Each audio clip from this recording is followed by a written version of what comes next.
Jeeva today பார்வையாளர்களுக்கு வணக்கம். இன்றைய நேர்காணலில் தேசிய தௌஹீத் கூட்டமைப்பினுடைய ஒருங்கிணைப்பாளர் பிஜே அவர்கள். சார், இப்ப உத்தரப்பிரதேச முதலமைச்சர் ஒரு செய்தியை சொல்லியிருக்காரு. அவர் என்ன சொல்லியிருக்காங்கன்னா, இந்துக்கள் பாதுகாப்பாக இருக்கிற வரைக்கும் தான் அந்த நாட்டில் முஸ்லீம்கள் பாதுகாப்பாக இருக்க முடியும். இந்துக்கள் மெஜாரிட்டியா இருக்கிறவங்க பாதுகாப்பா இருக்கிறது, மெஜாரிட்டியா இருக்கிறது. ரெண்டையும் அவர் இது பண்ணி சொல்றாரு. அதாவது அவர் என்ன சொல்றாரு, இந்துக்கள் பெரும்பான்மையா இருக்கிற ஒரு தெருவுல ஒரு முஸ்லீம் இருந்தா கூட அவங்க பாதுகாப்பா இருந்துருவாங்க. ஆனா முஸ்லீம்கள் பெரும்பான்மையா இருக்கிறதுல இந்துக்கள் பாதிக்கு பாதி இருந்தா கூட அவங்கள்ட்ட பாதுகாப்பு எதிர்பார்க்க முடியாது. ஒரு அச்ச உணர்வுல தான் வாழ்வாங்க அப்படின்ட்டு வங்கதேசம், பாகிஸ்தான் இந்த மாதிரிலாம் அவர் சொல்றாரு. முஸ்லீம் நாடுகள்ல இந்துக்கள் பாருங்க அச்சத்தோட வாழ்றாங்க. ஆனா நம்ம இந்த நாட்டுல எல்லாம் முஸ்லீம்கள் நல்லா தானே இருக்கிறாங்க. ஆனா இந்த நிலை மாறிச்சுன்னா ஆபத்து. இந்துக்கள் சிறுபான்மையாகி முஸ்லீம் பெரும்பான்மையாயிட்டா ஆபத்து. பாருங்க உலகெங்கும் அதுதான் சாட்சியா இருக்கு அப்படிங்கிற மாதிரியான ஒரு விமர்சனத்தை வச்சிருக்காரு, ஒரு பார்வையை வச்சிருக்காரு. நீங்க எப்படி பாக்குறீங்க? அதாவது இதை யோகி சொல்றது தான் ஆச்சரியமா இருக்கு. அதாவது முஸ்லீம்களுக்கு மிகப்பெரிய அச்சுறுத்தலாக இருக்கக்கூடியவர் இந்த வாதத்தை வைக்கிறார். அப்போ முஸ்லீம்கள் மெஜாரிட்டியாக இருக்கிற இடத்துல கலவரங்கள் வருங்கிற மாதிரி, முஸ்லீம்கள் மைனாரிட்டியாக இருக்கிற இடத்துல நாங்கள் எதுவும் பண்ணுறதில்ல, பாதுகாப்பாக இருக்கிறாங்கங்கிற அந்த வாதத்தை வைக்கிறார். இதை ஒரு புள்ளி விவரத்தை கொண்டு தான் நம்ம என்ன செய்யணும், ஆய்வு பண்ணணும். அப்போ இது வரைக்கும் நாட்டில் உத்தரப்பிரதேசம் எடுத்துக்கிட்டீங்கன்னா ஒரு 13 கலவரங்கள் நடந்திருக்கு. பெரிய கலவரங்கள் 13 நடந்திருக்கு.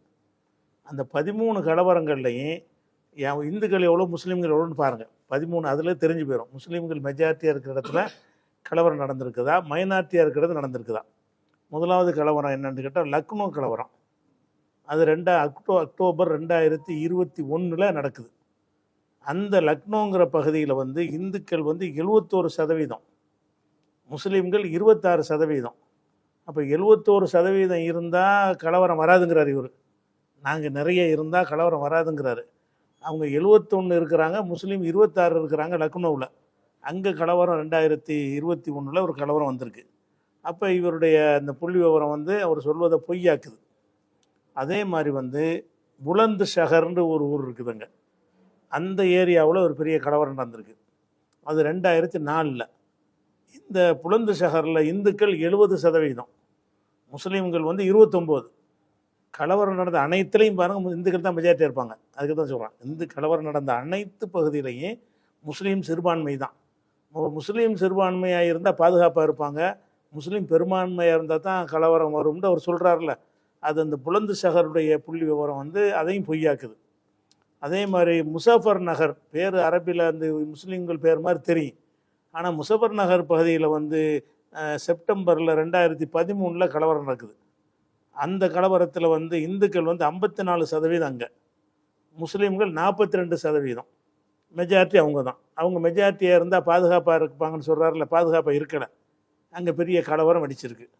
அதே மாதிரி கோரக்பூர் கலவரம். கோரக்பூர் தான் இவருடைய ஊர், யோகியுடைய சொந்த தொகுதி. கோரக்பூர்லாம் அவர் நின்றார்.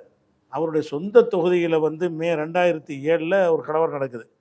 அங்கே உள்ள சதவீதம் என்னென்னு கேட்டால் இந்துக்கள் 85%, முஸ்லீம்கள் 13, மற்ற ஜாதியெல்லாம் இருப்பாங்களே அது 85 இந்துக்கள், முஸ்லீம்கள் 13. அப்போ 85% யோகியுடைய தொகுதியில் இந்துக்கள் இருக்கிறாங்க, முஸ்லீம்கள் 13% இருக்கிறாங்க. அங்கே கலவரம் நடக்குது. இவர் சொன்ன புள்ளி விவரத்தை இதெல்லாம் அந்த நாட்டு நிலவரம் பொய்யாக்குது. அதே மாதிரி மீரட் கலவரம், 5வது கலவரம் மீரட் கலவரம். இது ஏப்ரல் 2 மாதம் அந்த கலவரம் நடந்துச்சு. ஒரு நாள் 2 நாள் இல்லை, தொடர்ச்சியாக 2 மாதம் நடந்துச்சு. 1987 நடக்குது இது. அந்த பகுதியில் எடுத்துக்கிட்டிங்கன்னா இந்துக்கள் 63%, அந்த மீரட் பகுதியில். முஸ்லீம்கள் 34%, பாதிக்கு பாதி. அவங்க 64, இவங்க 34. அப்போ அந்த மாதிரி இருக்கும்போது அதில் 100 பேருக்கு மேலே கொல்லப்பட்டாங்க. பெரிய கலவரம் அது 2 மாதத்தில். அப்போ இந்த மீரட்டு பகுதியில் பார்த்தீங்கன்னு சொன்னால் அவங்க மெஜாரிட்டியாக இருக்கிறாங்க, கலவரம் நடந்திருக்கு, சிறுபான்மை மக்கள் பாதிக்கப்பட்டிருக்கிறாங்க. அது ஒன்று இருக்குது. அடுத்து காசி, மோடியுடைய தொகுதி காசி வாரணாசி. இது அவர் யோகி தொகுதியிலையும் அவங்க தான் மெஜாரிட்டியாக இருக்கிறாங்க, கலவரம் வந்திருக்கு. வாரணாசி காசிலையும் என்னஞ்சிருக்கு, கலவரம் வந்திருக்கு. அது எப்போ வந்திருக்குன்னு கேட்டால் மார்ச் மாதம் 2025 வந்திருக்குது. இப்போ ஃப்ரெஷ்ஷாக வந்திருக்குது 2026, 25. அதில் இந்துக்கள் 84% இருக்கிறாங்க, முஸ்லீம்கள் 14 தான். 84க்கு 14. அப்போ முஸ்லீம்கள் சிறுபான்மையாக இருந்தாங்கன்னா பாதுகாப்பாக இருப்பாங்க. நான் அவங்க மெஜாரிட்டியாக போனால் தான் தகராறு எழுப்பாங்கன்னு ஒரு சொல்கிறார்ல, அது பொய்யாக்குது. இந்த புள்ளி விவரம் பொய்யாக்குது. அதே மாதிரி வந்து 7வது கான்பூரில் கலவரம். இந்த கான்பூர் கலவரம் வந்து டிசம்பர் 2020 நடக்குது. இந்த கலவரத்தில் நடந்த பகுதியில் இந்துக்கள் வந்து 78%, முஸ்லீம்கள் 20%. அப்போ காவாசி கூட இல்லை, காவாசி நெருக்கமாக இருக்குது, காவாசி கொஞ்சம் மேலே இருக்கிறாங்க. அப்போ அந்த கலவரத்தில் என்னோட முஸ்லீம்கள் சிறுபான்மையாக இருந்து என் கலவரம் வந்துச்சு. இந்துக்கள் தானே பெரும்பான்மை, அவங்களை பாதுகாத்திருப்பாங்கன்னு சொல்கிறீங்கள, பாதுகாத்திருப்பாங்கன்னா அந்த கலவரம் வந்திருக்கக்கூடாத, அந்த ஒரு அடிப்படையும் அந்த புள்ளி விவரம் இருக்குது. அது மாதிரி அலிகர் வந்து முஸ்லீம் யூனிவர்சிட்டி இருக்கிறதுனால முஸ்லீம்கள் பகுதி மாதிரி நமக்கு தெரியும். முஸ்லீம் யூனிவர்சிட்டி இருக்கே தவிர அங்கே மெஜாரிட்டி யாருன்னு கேட்டால் இந்துக்கள் 61%, முஸ்லீம்கள் வந்து 37%. இது வந்து 1002 கலவரம் அங்கே நடக்குது. நீங்கள் சொல்கிறது எல்லாமே உத்தரப்பிரதேசம். எல்லாம் உத்தரப்பிரதேசம். ஊப்பியில் அவருக்கு யோகி பேசுனதுனால இஸ்லாமியர்கள் இந்தியாவில் அதிகமாக இருக்கக்கூடிய பகுதி உத்தரப்பிரதேசம். ஊப்பியில் 20% அவர் பீகார், உத்தரப்பிரதேசம், மேற்கு வங்கம் அதிகம் இல்லை, மற்ற மாநிலத்தோடு ஒப்பிடும்போது. ஆமாம், இதுலேயும் இருப்பாங்க. அதாவது அசாம்லேயும் ஜாஸ்தி, கேரளா, அசாமில் 35% இருக்கிறாங்க. அதிகம் அங்கே தானே, அங்கே அதிகம் தான், அசாம்லாம் ஜாஸ்தி. அப்போ அதாவது அலிகர் கலவரம் 2 தடவை நடக்குது. 1990, 2006 2 கலவரம் நடக்குது. அங்கே வந்து இந்துக்கள் வந்து 61%, முஸ்லீம்கள் 37. அப்போ இதுவும் ஊப்பியில் தான் இருக்கிறது. ஊப்பியுடைய புள்ளி விவரத்தை அவர் அங்கே உள்ள அதிகாரிகிட்ட கேட்டால் சொல்லியிருப்பாங்க யார் மெஜாரிட்டியாக இருந்தால் கலவரம் வருதுன்னு. அப்படி இருந்தால் அவர் மாற்றி தான் பேசியிருக்கணும். அந்த யூபி நிலவரத்தை பேசினா யூபி உள்ள கலவரத்தை நான் சொல்லிக்கிட்டே இருக்கிறேன். அதே மாதிரி வந்து 9வது கலவரம் வந்து பரேலிங்கிற ஊரில் நடக்குது கலவரம். அந்த கலவரம் அது 2 கலவரம், அது 2010, 2022 2 கலவரம் நடக்குது. அங்கே இந்துக்கள் வந்து 67, முஸ்லீம்கள் 31. அப்போ இந்துக்கள் அதிகமாக இருக்கிற பரேலிங்கிற பகுதியில் வந்து கலவரம் நடந்து பாதிக்கு இருக்கிறாங்க. அவங்க டபுள் இருக்கிறாங்க, முஸ்லீம்கள் அதில் பாதி தான் இருக்கிறாங்க. அங்கே கலவரம் நடந்திருக்குது. அதே மாதிரி மதுராவில் கலவரம் நடந்திருக்குது 2016. அங்கே எவ்வளோ இருக்காங்கன்னா 87% இந்துக்கள், முஸ்லீம்கள் வந்து 11%. 11% இருக்கிறவங்க பாதுகாப்பாக இருப்பாங்கன்னு அவர் சொல்கிறாரு. 11% இருக்கிற மக்களுக்கு எதிராக தான் அந்த கலவரம் நடந்துச்சு, மத கலவரம் நடந்திருக்கு. அதே மாதிரி சஹாரம்பூர் 2017 கலவரம் நடக்குது. அந்த கலவரத்தில் வந்து இந்துக்கள் எவ்வளோன்னா 59.6, 60ன்னு வச்சுக்கிறோம். முஸ்லீம்கள் வந்து 38. அப்போ அவங்க வந்து 60, இவங்க 38 கணக்கில் இருக்கிறாங்க. அங்கே கலவரம் வருது.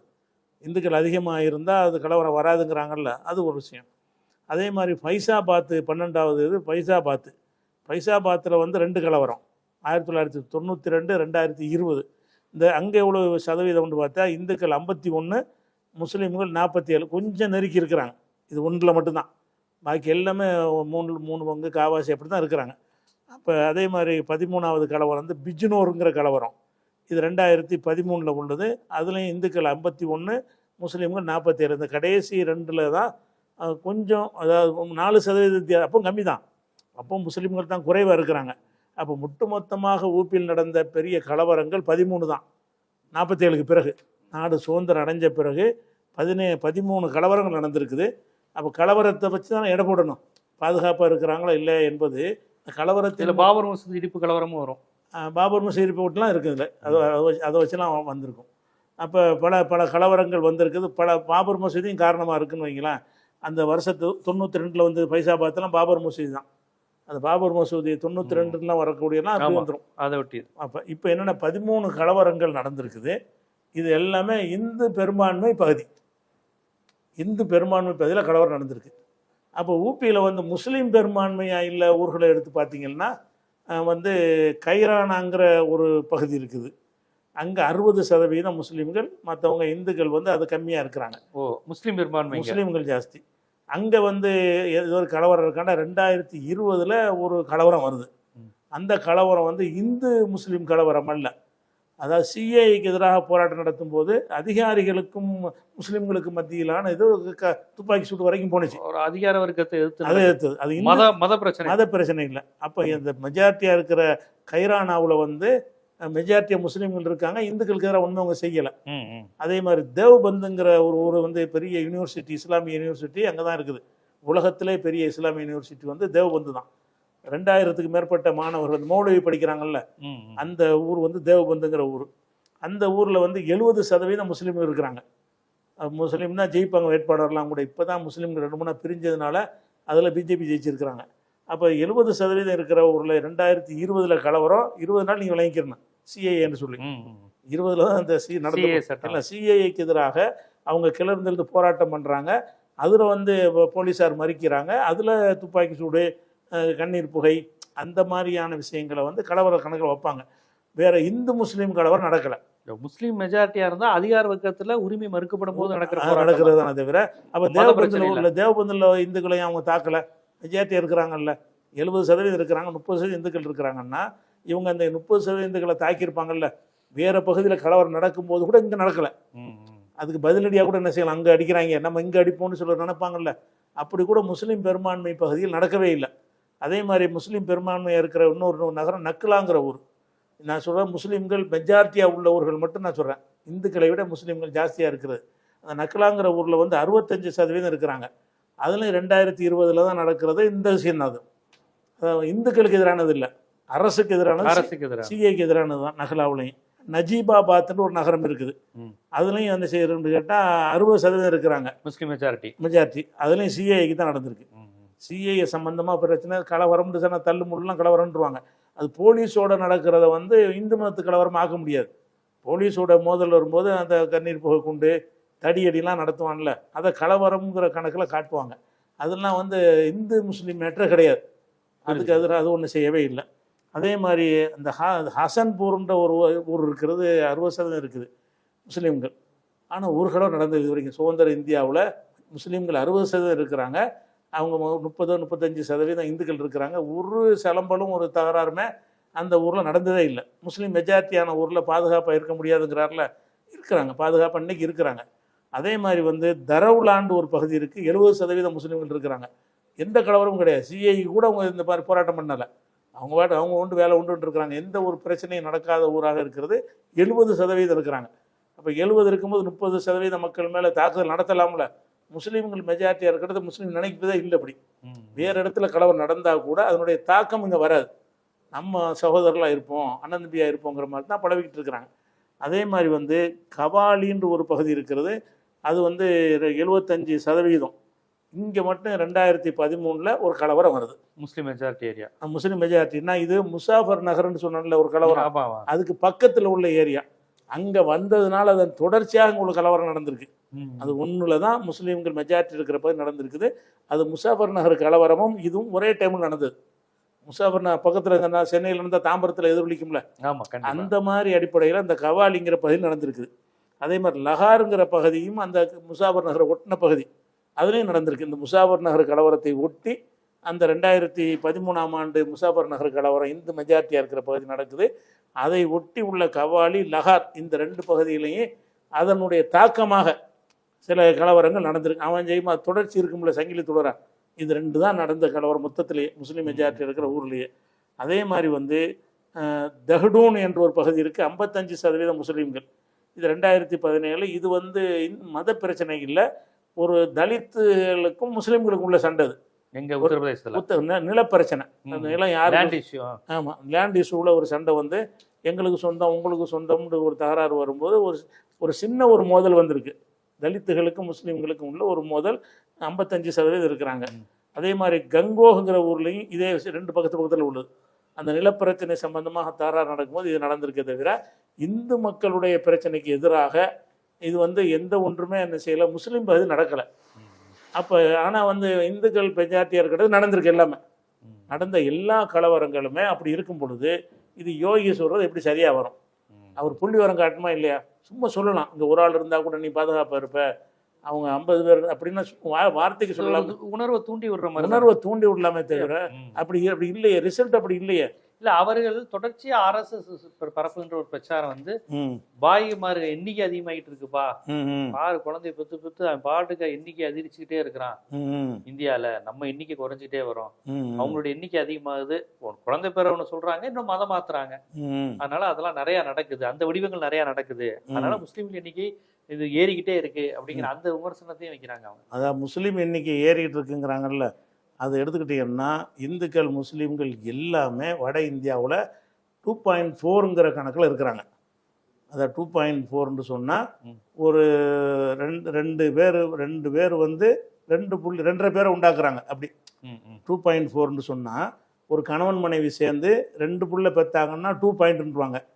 2 புள்ள பெற முடியாது. 2 ஜோடிக்கு வந்து என்ன செய்யும்னா ஒன்று கூடும். 2.4ங்கிற கணக்கு தான் வட இந்தியாவில். தமிழ்நாட்டில் தான் குடும்ப கட்டுப்பாடை கடைப்பிடிச்சி கம்மியாயிட்டாங்க. எல்லாருமே கம்மியானது எடுத்துக்கிட்டாலும் எல்லாரும் தான் அப்படி ஆயிருக்கிறாங்க. முஸ்லீம்களுடைய 2.2.4 வட இந்தியாவில் இருக்கிற மாதிரி தான் இந்துக்களுக்கு இருக்குது. அப்போ அவங்கெல்லாம் வந்து குடும்ப கட்டுப்பாடை கடைப்பிடிக்காமல் புள்ள எந்த அளவுக்கு பெறுறாங்களோ அதே லெவலில் தான் முஸ்லீம்களுடைய இதுவும் இருக்குது. அதாவது வட இந்தியாவில் கிராமப்புறங்களில் என்ன செய்வாங்கன்னா இந்த பிள்ளை பெறுவது வந்து கணக்கெல்லாம் பெறுவாங்க. அது முஸ்லீம் பெறுவாங்க, இந்துக்கள் பெறுவாங்க. மத அடிப்படையில் அல்லது நகர்ப்புறங்களில் விழிப்புணர்வில் என்ன செய்வாங்கன்னா ஒரு பிள்ளையை போதும்னு இருந்துருவாங்க. அப்படி முஸ்லீம் இருப்பாங்க, இவங்களும் இருப்பாங்க. அது நகரம் கிராமங்கிற வகையில் ஒரு பிரிவினை இருக்குமே தவிர அது இந்து முஸ்லீம்ங்கிற வகையில் இந்த ஜனத்தொகை பெருக்கம் இருந்தது கிடையாது. இவங்க எல்லாத்துலேயும் மதத்தை பூத்தி ஒரு வேறுபாடு உண்டாக்குறாங்க. அப்போ ஜனத்தொகை புள்ளி ஒருத்தர் எடுத்து காட்டுங்க. முஸ்லீம்களுடைய இதுவும் 2.4 தான் சொல்கிறீங்க, இந்துக்களுக்கும் 2.4 தான் இருக்கிறாங்க. அந்த ரேஞ்சில் வளர்ந்துக்கிட்டு போகிறாங்க. அதாவது 2 தம்பதிகள் இருந்தாங்கன்னு சொன்னால் 5 பேர் ஆயிடுவாங்க. 5 பேரை உண்டாக்குவாங்க. 2 தம்பதி இவங்க 4 ஆயிடுறாங்களா, அவங்க சந்ததி 2 பேருக்கு சேர்ந்து 5 பிள்ளை இருக்கும். அப்போ ஒன்று கூடிகிட்டு இருக்கும். ஒரு தம்பதிக்கு அரை புள்ள கூடும். அது 2.4ன்னா அதுதான் 2.5ங்கிற கணக்கில் வளர்ச்சி விகிதம் இருக்குதுங்கிறாங்க. அப்போ அந்த மாதிரி பார்த்தீங்கன்னா அப்படி தான் நாங்கள் இருக்கிறோம், நீங்கள் இருக்கிறீங்க. அப்போ வந்து அதிகமாக பெருகிட்டு போகிறோம்னா நாங்கள் டிஃப்ரெண்ட்டாக இருந்ததை நான் சொல்லணும். இந்துக்களுடைய அதே 2.4 தான் முஸ்லீம் இருக்கிறாங்க. அப்போ அது கிடையாது. ஆனால் ஒரு விஷயம் என்னென்னு கேட்டால் இந்த மதமாற்றங்கிற விஷயம் இருக்குது. மதமாற்றம்ங்கிறது வந்து ஒன்று வந்து எங்கள்கிட்ட இஸ்லாம மதம் மாறினாலும் சரி தான், அவங்க பௌத்த மாதிரி மாறினாலும் உங்களுக்கு குறையும்ல. எங்கள்கிட்ட சேராட்டா பௌத்தர்களை நிறைய மாறுறாங்க. ஆமாம், அம்பேத்கர்லாம் அப்படி தானே, அம்பேத்கரை ரசிக்கிறவங்க அப்படி தானே போவாங்க. அம்பேத்கரை பின்பற்றி நிறைய பேர் லட்சக்கணக்கான பேர் பௌத்தத்தை தழுவுனாங்க. ஆனா அவர் இருக்கும்போது பெரிய லெவல்ல மாறல. அவர் எதிர்பார்த்த அளவுக்கு வரல. இந்துவானா சாவ மாட்டேங்கிறதுக்காக என்ன செஞ்சார், அவரு பௌத்த மதத்தை தழுவினார். அவரை விரும்பக்கூடியவங்க என்ன செய்யறாங்கன்னு கேட்டா அந்த பௌத்த மதத்துக்கு கொஞ்சம் பேர் போவாங்க. நிறைய பேர் மாறுறாங்களா? கொஞ்சம் போறாங்க. எல்லா பகுதியிலையுமே அந்த இந்து மத வட இந்தியாவில் பிரச்சனை வரும்போது 3 சாய்ஸ் அவங்களுக்கு முன்னாடி இருக்குது. ஒன்று பௌத்தர் ஆயிடுவாங்க, அல்ல ஒன்று கிறிஸ்டின் ஆயிடுவாங்க, ஒன்று முஸ்லீம் ஆயிடுவாங்க. இல்லை, எது அதிகம் நடக்குது? முஸ்லீம் ஜாஸ்தியாக இருக்குது. முஸ்லீமாக தான் மாறுறாங்க. முஸ்லீமாக தான் அதிகமாக மாறுறாங்க. கொஞ்சம் பேர் ஜாதிய முத்திரை ஒன்னே அழிஞ்சிரும், அது அழிஞ்சிருங்கிறதுனால போகிறாங்க. அப்போ இதுக்கு வந்து நாங்கள் வந்து வெத்தலை வச்சு அழைக்கிறது இல்லை. அதுக்கு காரணம் நீங்கள் தான். அவன் ஏன் வர்றான்னு கேட்டால் நீங்கள் போடான்னு விரட்டுறீங்க.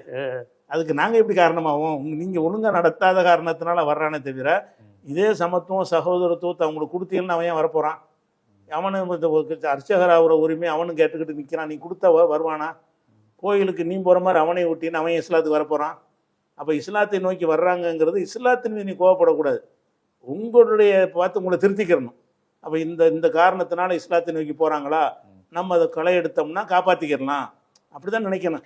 மதமாற்றம் ஆண்டு தூரம் நடந்துகிட்டு தான் இருக்கு. நடந்துகிட்டு அது இந்த மாதிரி கலவரங்களுக்கு பின்னாடி அவன் தலித் வன்கொடுமைகளுக்கு பின்னாடி அவன் மாறிடுறான். அப்படி வர்றாங்க, அவங்க வர்றதுனால தான் சதவீதத்தில் நம்ம கொஞ்சம் கூட இருக்கிறோம்ல, அதுவே காட்டுதில்ல. இப்போ வந்து பிறப்பு விகிதம் வந்து 2மே 2.4 இருக்கிறோம். ஆனால் சதவீதத்தில் என்ன செய்யறோம்னா முஸ்லீம்களுடைய சதவீதம் கூடி இருக்கு கணக்கெடுக்கும் போது. அது எங்க இருந்து கூடும்? இந்த மாதிரி வர்றது பிறப்புல கூடலன்னா மதம் மாதிரி தானே கூட முடியும். மத மாற்றத்திற்காக நீங்க தலித்துக்கள் மத்தியில் எதுவும் வேலை பார்க்குறீங்களா? இல்ல, நம்ம இஸ்லாமை பொறுத்த வரைக்கும் வந்து நாங்க அந்த வெறுக்க பண்றதில்லை. உலகத்துல எங்கேயுமே பண்றதில்லை. அதை இஸ்லாமிய நாடுகள் முஸ்லீம்கள் பணக்கார நாடுகள்லாம் கூட இருக்காங்கல்ல, அவங்களெல்லாம் வந்து பரப்ப மாட்டீங்க நீங்க? இல்ல, பரப்ப மாட்டோம். மிஷினரி மாதிரி இந்த கிறிஸ்துவத்திலாம் பரப்புறாங்கல்ல. ஆமா, அது இது உங்க 3 மதமுமே பரப்புவதற்கான மதம், அந்த இறைவனை கொண்டு சேர்ப்பதற்கான மதம் தானே சொல்றாங்க இல்லையா? இல்ல, பரப்புறதுன்னா அதை வந்து எடுத்து சொல்லுவோம் சிறந்ததுன்றது. அதுக்கு ஒரு நிறுவனமாக வைத்துக்கொண்டு இஸ்லாம் நீங்கள் வந்தீங்கன்னா படிப்பு தருவோம், மருத்துவ உதவி தருவோம், அந்த மாதிரியாக சொல்லி சேர்க்குற விஷயம் இஸ்லாத்தில் கிடையாது. இப்போ சவுதி அரேபியா போன்ற நாடுகள்ல எல்லாம் இந்த நாட்டில் உள்ளவங்களுக்கு நிதி உதவி செய்கிறாங்க. எதுக்கு தருவாங்கன்னா பள்ளிவாசல் கட்டுறேன்னா தருவாங்க. அவங்க வந்து இந்த மதமாற்ற நிகழ்ச்சி நடத்துகிறோன்னு மிஷினரி ஒர்க்கு தரமாட்டாங்க. இத்தனை பேரை நான் முஸ்லீமா மாத்திருக்கேன் பணம் வாங்க முடியாது. அது வாங்கவே முடியாது. அரபு நாடுகள்ல இத்தனை பேரை இந்துக்களை 100 பேரை முஸ்லீமா மாத்திட்டேன்னா அப்பெல்லாம் பணம் வாங்க முடியாது. வாங்கவே முடியாது. சவுதியிலயோ இந்த அரபு நாட்டிலயும் வாங்க முடியாது. அப்ப என்ன இருக்கிற முஸ்லீம் பள்ளிவாசல் ஏழையா இருக்கிறோம் நாங்க, எங்களுக்கு பள்ளிவாசல் கட்டணும்னு கேட்டா அங்க இருந்து ஒரு முறைப்படி மதம் மாற்றுறதுக்கு எந்த உதவியுமே செய்யாது. அரபு நாடுகள் செஞ்ச ஒரு பைசா கூட செஞ்சது கிடையாது. அரபு நாடுகள்ல எதுவுமே உதவி கிடையாது. இப்போ இந்த கிறிஸ்துவ மார்க்கத்துல அந்த செய்யறாங்க. அந்த பணக்காரர், அங்கே உள்ள பணக்காரர்லாம் அந்த பரப்புறதுக்காக வேண்டி மிஷனரிக்கு நிறைய செய்கிறாங்க. அதனால நாங்கள் அந்த மிஷனரி ஒர்க்கெலாம் வந்து நீ அவன்கிட்ட இருக்கிற பணத்தை இது மாதிரி கொடுத்தான்னு சொன்னால் இங்கேயும் அவ்வளோ செய்யலாம். அவனும் செய்கிறோம், நாங்களும் ஆர்வம் காட்டுறதில்ல. விரும்பி விளங்கி வந்தால் வரட்டும், இது வருவதற்குன்னு நம்ம இவ்வளோ அஜெண்டாவை எடுத்து செய்யக்கூடாதுன்னு தான் நாங்கள் இருக்கிறோம். விரும்பி எப்படி வருவாங்க? உங்கள் கருத்தை நீங்கள் சொல்லலாம், அதை மற்ற மதத்துக்காரங்க ஏற்கலாம், இல்லைன்னா சரிங்க அப்படின்ட்டு கிளம்புறவங்க. விரும்பி எப்படி வருவாங்கன்னா அவங்க பகுதியில் வாழக்கூடிய சக முஸ்லீம்களை பார்த்து வர்றது தான். அதை விரும்பி வர்றது எப்படின்னு கேட்டால், ஒரு தெருவில் இருப்பாங்க, அவன் இவன் எப்படி பழகுறான் அவன் எப்படி பழகுறான்னு பார்ப்பாங்க.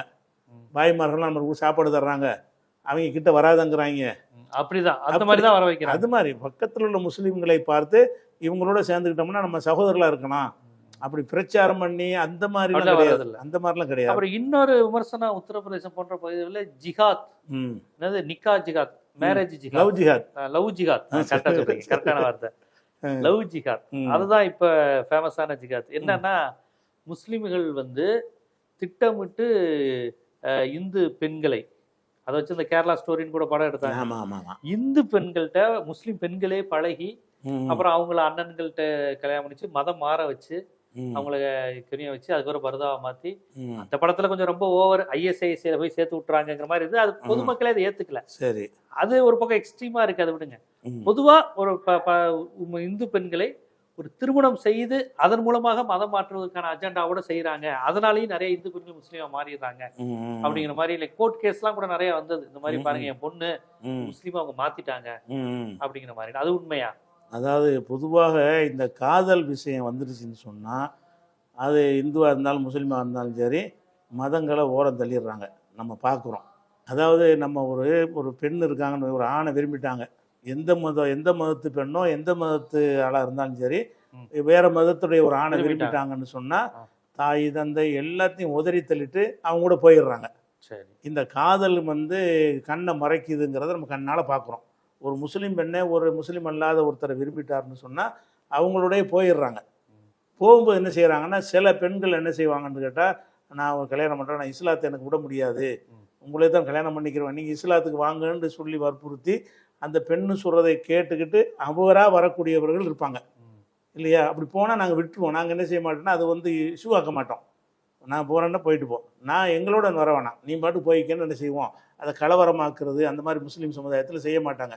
யார் எப்படி போனாலும் என்ன செய்வோம்னா அது இஷ்யூ பிரச்சனையாக மாட்டோம். இப்போ இந்த குஷ்புன்னு வந்து சுந்தர கல்யாணம் பண்ணாங்க, அது ஏதாவது முஸ்லீம் யாராவது கேள்வி கேட்டானா?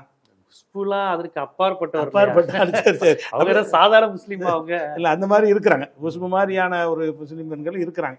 சரி, அதே மாதிரி இருக்கும்போது இந்த மதம் மாறுதல் என்பது ரெண்டு சைட்லையும் நடக்கும். ஒரு ஆண் ஒரு பெண்ணை விரும்பும் போது இந்துவா மாற முடியாதுல்ல. அவங்க என்ன சொல்றாங்க, நீங்க இந்த மாதிரி நடக்கும்போது கிறிஸ்டின் மீது அதை தான் குற்றச்சாட்டா வைக்கிறாங்க. கிறிஸ்டின்ஸும் என்ன பண்ணிடுறாங்க, டக்குன்னு கிறிஸ்டின் மாட்டிடுறாங்க. முஸ்லிம்ஸ் என்ன பண்ணிடுறாங்க, பையனோ பொண்ணோ இந்துவா இருந்தா எங்க எதுக்கு வந்துருங்கன்னு சொல்லிடுறாங்க.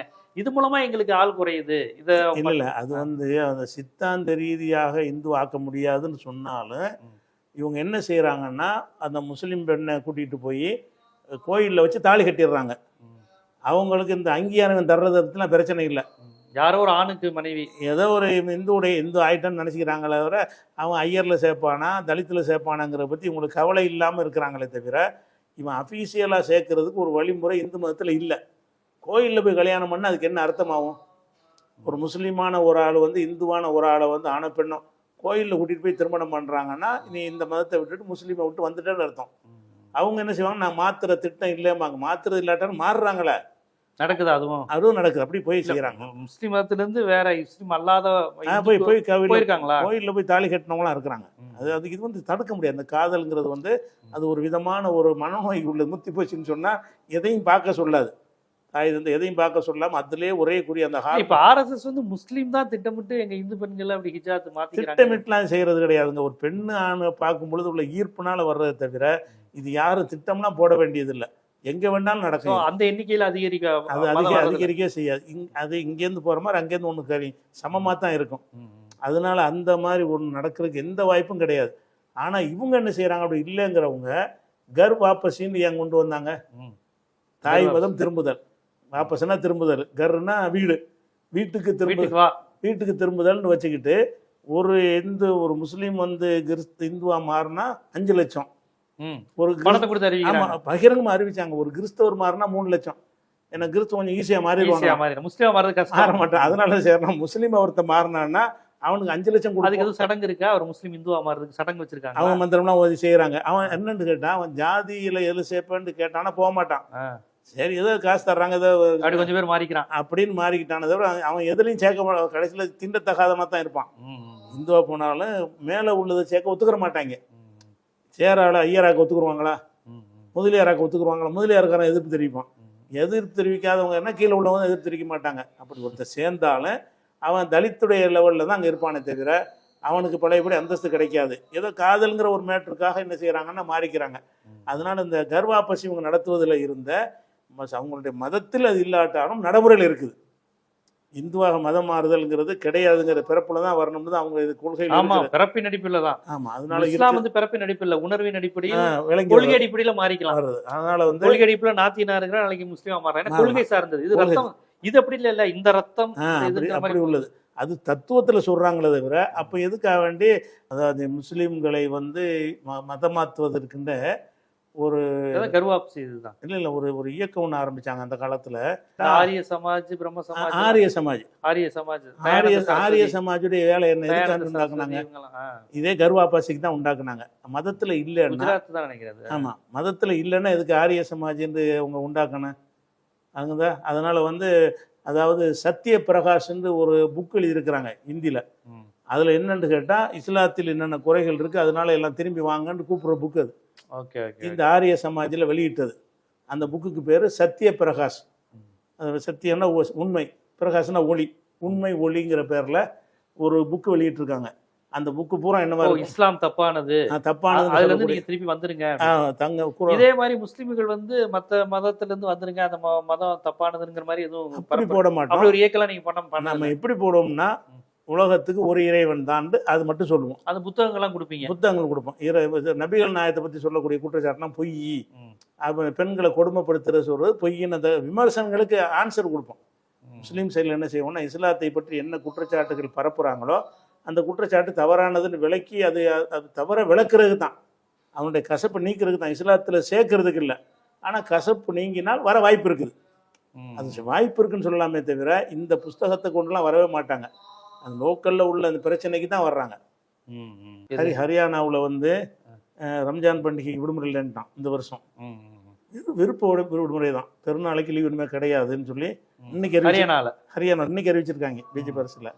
அதே மாதிரி கூட்டம் அதிகமாக வந்தால் தெருவில் தொழுவாங்க, பெருநா தொழுகைலாம் அதெல்லாம் பண்ணக்கூடாதுன்னா ஊப்பியில் இன்னைக்கு அறிவிச்சிட்டாங்க. பெருநா தொழுகை தெருவில் தொழுதா பாஸ்போர்ட் ரத்து செய்வோம், லைசன்ஸ் டிரைவிங் லைசன்ஸ் இருந்தால் அதை ரத்து செய்வோம், பாஸ்போர்ட் விண்ணப்பித்து இருந்தால் நம்ம போலீஸ் தானே என்ஓசி கொடுக்கணும், பாஸ்போர்ட் கொடுக்கறதுக்கு நாங்கள் என்ஓசி தரமாட்டோம். அது மாத்திரம் இல்லாமல் வழக்கு போட்டு கைது பண்ணுவோம். எங்கள் தெருவில் தொழு இஸ்லாமும் வந்து ஊக்குவிக்கலை தெருவில் தொழுவிக்கிறத. ஆனால் வந்து எல்லாரும் செய்கிறாங்கல்ல, எல்லாருக்கும் வந்து தெருவில் தேவைப்பட்டுச்சுன்னா ஊர்வலம் இல்லாமல் செய்யத்தானே செய்கிறாங்க. ரம்ஜான் பண்டிகைக்கே தடை விதிக்கிற மாதிரி தான் அது ஏறக்குறை அப்படி தான். அதாவது ஒரு சினிமாவுக்கு வந்து ஆஸ்காருக்கு பரிந்துரை செஞ்சிருக்கிறாங்க ஒரு சினிமா, இந்தியா இவங்க தடை செஞ்சிருக்காங்க. அது இந்த மத வெறுப்பு குறித்து பேசின படம். பெருநாளைக்கு இதுக்காக வேண்டி நீங்கள் வந்து லீவ் இல்லைன்னு சொல்லணும். எல்லா பண்டிகைக்கும் லீவ் இருக்கும் போது முஸ்லீமுக்கு லீவ் இல்லைன்னு ஏன் காட்டுறீங்கன்னு சொல்லி நீங்களாம் கேட்கலாம், நானும் கேட்கலாம். அது மாதிரி கண்டிப்பாக. அப்போ ரம்ஜான் பண்டிகைக்கு தடை விதிப்பது, பெருநாள் தொழுகைக்கு தடை விதிப்பது, வீட்டுக்கு முன்னாடி புல்டோசரை கொண்டு வந்து நிறுத்துவது, 75% 25%, 75% இந்துவா 20% முஸ்லீமா என்று வெளிப்படையாக சொன்னாரு. 20 80 பாத்துக்கோ, ரெண்டு அவங்க எவ்வளவுதான் இருக்கானுங்க அப்படிங்கிற மாதிரிலாம் பேசுனது. அந்த பருதா போட்டு ஒரு பொண்ணு வீட்டு முன்னாடிலாம் புல்டோசரை நிப்பாட்டி கத்தார் வரையும் அந்த செய்தியெல்லாம் போய் பிரச்சனை. பள்ளிவாசலுக்கு பருதா போட்டது, பள்ளிவாசலுக்கே பருதா பள்ளிவாசலுக்கு பருதா போட்டது, ஹோலி பண்டிகை போட்டது. இது எல்லாம் செய்து கொண்டிருப்பவர்கள் சொல்கிறார்கள் முஸ்லிம்களால் பிரச்சனைகளுக்கு ஆபத்து, முஸ்லிம்கள் அதிகரிக்க கூடாதுங்கிறாங்க. நீங்க அதை வெறுமனே கருத்தியலாவும் ஒரு கொள்கை கோட்பாடா மட்டும் இல்லாம புள்ளி விவரங்களோட எடுத்து நீங்க அதை எடுத்து சொன்னீங்க. இங்க பாருப்பா, நான் ஒரு முஸ்லிம்னாலேயோ RSS மீது விமர்சனம் இப்பனாலேயே சொல்லல, இதான் நடந்திருக்கு பாரு. முஸ்லிம்ஸ் இவ்வளவு பேர் இருக்கிறாங்க, என்ன நடந்திருக்கு, இந்துக்கள் இருக்கு, இதை யார் தூண்டி விட்டுருக்கா, என்ன நடந்திருக்கு, அதிகம் நாங்க பிள்ளை பத்துக்கிறோமா, எங்களால எண்ணிக்கை அதிகரிக்குதா, இந்த மதம் மாற்றப்படுறாங்களா, மதம் மாறுறாங்கன்னா ஏன், பல்வேறு விஷயங்களை ரொம்ப விரிவா நம்ம மக்களுக்கு ஜீவாட்டுடைய பார்வையாளருக்கு எடுத்து வச்சுக்கோங்க.